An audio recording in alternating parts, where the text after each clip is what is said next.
જય શ્રી કૃષ્ણ મિત્રો, વાત કરીએ ગ્રહણ વિશે. શ્રાવણ સુદ પૂનમ રક્ષાબંધનના દિવસે ગ્રહણ છે, ચંદ્રગ્રહણ. ભારતમાં દેખાવાનું નથી, યુરોપ, આફ્રિકા તેમજ પૂર્વના પેસિફિક મહાસાગરમાં જોવા મળશે, અમેરિકામાં જોવા મળશે. ગ્રહણ ના જોવા મળે પણ ગ્રહણની અસર તો દરેક રાશિઓ ઉપર થાય જ છે. તો વાત આજે કરીએ કુંભ રાશિમાં આ ગ્રહણ થવાનું છે અને શતતારા નક્ષત્ર રાહુનું છે. હવે આ ગ્રહણ કોને નડશે સૌથી વધારે? તો જેની પ્રથમ રાશિ કુંભ રાશિ હશે, પછી વૃશ્ચિક રાશિ તેમજ કર્ક રાશિ અને મીન રાશિ. આ રાશિને સૌથી વધારે આ ગ્રહણ અશુભ ફળ આપનારું છે.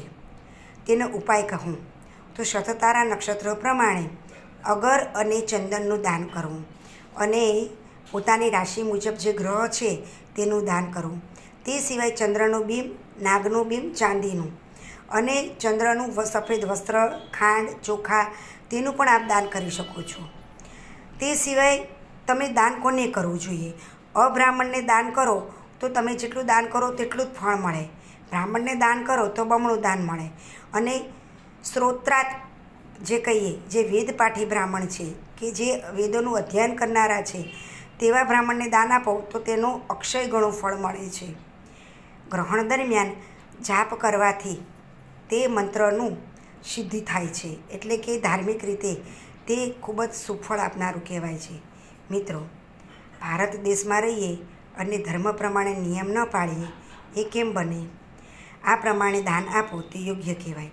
અન્ય રાશિમાં પણ તમે તમારા ગ્રહો મુજબ તેમજ ચંદ્રનું દાન અને બને તો શ્રીફળ મહાદેવના મંદિરે જઈને મૂકી આવવું યોગ્ય ગણાશે.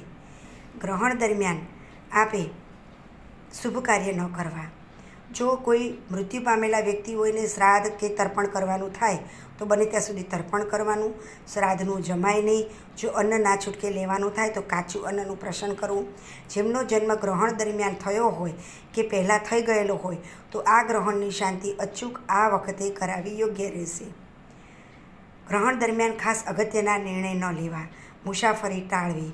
લગ્ન, વિવાહ કે અન્ય કોઈ શુભ કાર્ય ત્યાગવા. ગ્રહણના આગલી દિવસની તિથિ અને ગ્રહણ પછી ત્રીજ સુધીની તિથિ ખરેખર શુભ કાર્ય માટે શાસ્ત્ર મુજબ ના કહી છે, એટલે કે તે તિથિ ખાસ શુભ કાર્યમાં ન જ લેવી જોઈએ. સૂતક જેમને હોય તેમને પણ આ ગ્રહણ પાળવાનું રહેતું નથી, પણ સૂતકને સૌથી વધારે ગ્રહણની ખરાબ અસર થાય છે તેમ શાસ્ત્રમાં કહ્યું છે. ગર્ભવતી સ્ત્રીઓએ આ ગ્રહણ દરમિયાન બહાર ન જવું તેમજ ભગવાનનું સ્મરણ કરવું ઉત્તમ રહેશે. ગ્રહણ જો જોવાનું થાય તો કોઈ સુતરાઉ ઝીણા કપડાથી કે પછી પાણીથી તેમાંથી તમે ગ્રહણ જુઓ તો તમને તેનું અનિષ્ટ ફળ ઓછું મળે છે. કુંભ રાશિની વાત કરીએ તો દેહ ભુવને ગ્રહણ તમારા શારીરિક અને માનસિક સ્થિતિને હચમચાવી નાખશે. કર્ક રાશિ જેમને આવશે આ ગ્રહણ 8મે, જે મૃત્યુતુલ્ય કષ્ટ આપનારું છે. ખાસ ગુપ્ત અંગો તેમજ વારસાગત મિલકત, આકસ્મિક ખર્ચો કે તમને કોઈ તકલીફ માનસિક થઈ શકે તેમ છે.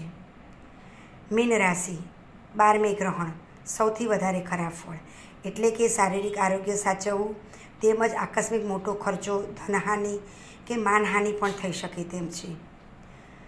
વૃશ્ચિક રાશિ 4થા ભાવે જમીન, મકાન, વાહનનું સ્થાન, તેને લગતી કોઈને કોઈ તકલીફ રહી શકે. માતાથી પણ અણબનાવ થઈ શકે અથવા માતાના આરોગ્ય અંગે કાળજી લેવી. આગ અકસ્માતથી સાચવવું. હૃદયને લગતી, છાતીને લગતી કોઈ તકલીફ હોય તો ખાસ કાળજી લેવી. વયોવૃદ્ધિ ખાસ આ 4 રાશિઓમાં ખાસ સાચવવું. ગ્રહણ વિશે વિશેષ ચર્ચા ફરી ક્યારેક કરીશું.